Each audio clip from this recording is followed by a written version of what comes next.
Hello everyone, welcome to quick lesson number 4. Today we're going to look at chord inversions. And I've got a little cheat sheet here to help me out in case I forget anything. There's a number of points I wanted to go over in today's quick lesson. What is an inversion, why we use them, and then loads of examples so that you can take away and incorporate into your playing today. So what is an inversion? An inversion basically is if we take a C chord, it's looking at whatever voicing you happen to be playing on the guitar neck, knowing the arpeggio formula for it, and then going to the next note on each string in the formula. So that's a bit confusing, let's go over that. So a C chord, the arpeggio would be the root, the major third, and then the perfect fifth, which would be C, E, and then G. So that's the formula, root, third, fifth. We then go string by string, looking at what voicing we're playing, and we go to the next note on each string in the formula. So that C you're probably very familiar with. So the voicing here is the root note, so the next note on this string would be the third, E. This note here is E, the next note on this string, that's the third, would be the fifth, G. Okay, the next note would be this open G, that's the fifth. The next note, formula-wise, on the G string would be the C, the root note again. This note here is the root note. The next note on this string would be the third, E. So this would be C major. This would be C major first inversion. Hopefully that makes some sense. Why do we use them? Very valid point. We use them to create just a different flavour than our overall chords. This also helps when you start looking at things like voice leading. The little made-up example at the start that had a bunch of chords in it, there was only 2 chords that actually had the root note as the lowest note. I think I played a D minor 7 there, and a D minor 9 there. Everything else, the root note wasn't the lowest thing, there were inversions. So that was all in the key of C, but hopefully it sounds a little bit more different, a little bit more colourful than just the regular way we would play an A minor 7 chord maybe. I think guitar players, I think we're slightly guilty, and I'm sure you agree, of when we play chords, the lowest note is normally the root note. It helps us visualise things on the neck, so we're probably more comfortable with this G than we might be with this G, where the third is in the bass. So hopefully I've sold you on why you would want to use them. What I'm going to give you now is loads of examples, but all of today's examples are going to have start off with root notes on the low E string, and all of today's examples there's going to be nothing on the A string. So I'm going to play A minor 7 and then the 3 inversions, and then I'll explain it.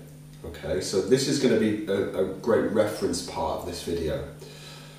Let's just go for it. So the A minor 7 would be 5 on the low E string, nothing on the A string, 5, 5, 5. So 5, nothing, 5, 5, 5. A minor 7. The first inversion of A minor 7 is going to be 8 on the low E string, then nothing, then 7, 9, 8. So 8, nothing, 7, 9, 8. A minor 7, A minor 7 first inversion. Okay, the second inversion is going to be 12, nothing, 10, 12, 10. And the last inversion is going to be 15, nothing, 14, 14, 13. All together. Ooh. And then back maybe 12 frets high to the same voicing you started on.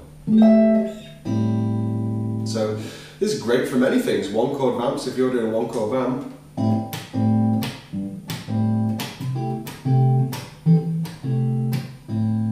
That's the same chord, just inverting. Okay, so before we go on to the next bit, I would learn these. This is the key thing now. I would learn that root position A minor 7, which you probably know. You could just move that anywhere, so if I moved it up here it would be B minor 7, G minor 7. Shapes aren't hard things to move. So I would learn A minor 7, then I'd learn this first inversion as a standalone shape that can be moved anywhere, wherever you like. So you know this is just whatever the minor 7th chord is, you know this is the first inversion shape. Transposable anywhere. The second inversion was this shape. Learn it as a shape, entirely movable. That's step 1. Okay, stay with me. Step 2 would be there's 4 notes in the arpeggio, so this is going to hold true for the other chord types that we're about to do in a minute. These are the minor 7s. Today we're also going to do major 7s, dominant 7s, and minor 7 flat 5s, all with inversions. So it's going to be a great reference video.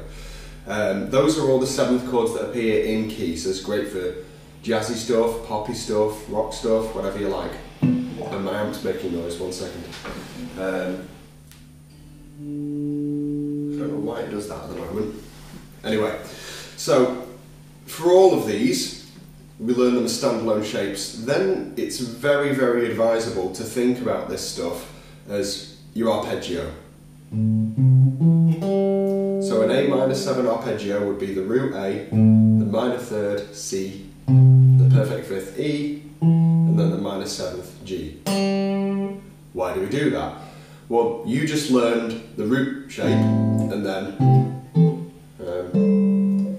3 inversions. So you learned 4 chord shapes for 1 chord essentially. And just that's enough for the day, you know. But I would then take that arpeggio and I would arrange it all on 1 string, using that as a reference point. So if I needed to find the second inversion shape, and it exists in my mind as this, moved wherever, I would go root, the minor 3rd, then the perfect 5th, but I would think of it as root, first inversion, second inversion. So this note, and I would apply that second inversion shape. Okay, so the arpeggio on 1 string is very important. Hopefully that makes some sense. Let's do the other 3 types now. So A major 7. Once again, all this stuff, nothing on the A string. 5, nothing, 6, 6, 5. A major 7. A major 7 first inversion. 9, nothing, 7, 9, 9. I like that one. A major 7 second inversion. 12, nothing, 11, 13, 10. 12, nothing, 11, 13, 10. That one's a bit tense. And the last inversion, A major 7 third inversion, is 16, nothing, 14, 14, 14. Okay, hopefully that makes sense.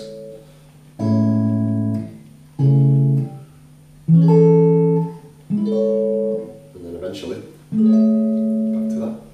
Okay, the dominant 7th now, A dominant 7. 5, nothing, 7, 6, 5. Okay, the first inversion is going to be 9, nothing, 7, 9, 8. Okay, the second inversion is going to be 12, nothing, 11, 12, 10. And the last inversion is going to be 15, nothing, 14, 14, 14. Okay, you're doing great. 1 more chord to go for today. A minor 7 flat 5. In key this is always chord 7, and seldom are you ever really going to need to invert this, but we'll do it anyway, because we're not slackers. Okay, A minor 7 flat 5, sounds very tense, is 5, nothing, 5, 5, 4. Very, very tense stuff there. First inversion is going to be 8, nothing, 7, 8, 8. Oh, it's quite nice. then the second inversion is going to be 11, nothing, 10, 12, 10. Pretty tense. And then lastly, we're nearly done, is the third inversion, A minor 7 flat 5, is going to be 15, nothing, 13, 14, 13. There you go. So yeah, just learn each one, learn the root position and then the three inversions as standalone shapes. Then think of your arpeggio, arrange it on one string, and then think root, first inversion, second inversion, third inversion. So if you've learned those as standalone shapes, applying this to any chord that you know or any chord progression that you know today is going to be doable. I'd say maybe just for day one of this, and keep referring back to this video, learn the root and then the three inversion shapes for just one chord. So maybe today is just learn A minor 7 in each of those. Apply it today. Yeah, I can't think there was anything else I wanted to go over in this quick lesson. I understand this it's quite an in-depth one, isn't it? But I'd humbly say we're going to sound a little bit more sophisticated by using inversions and not being a slave to root notes all the time.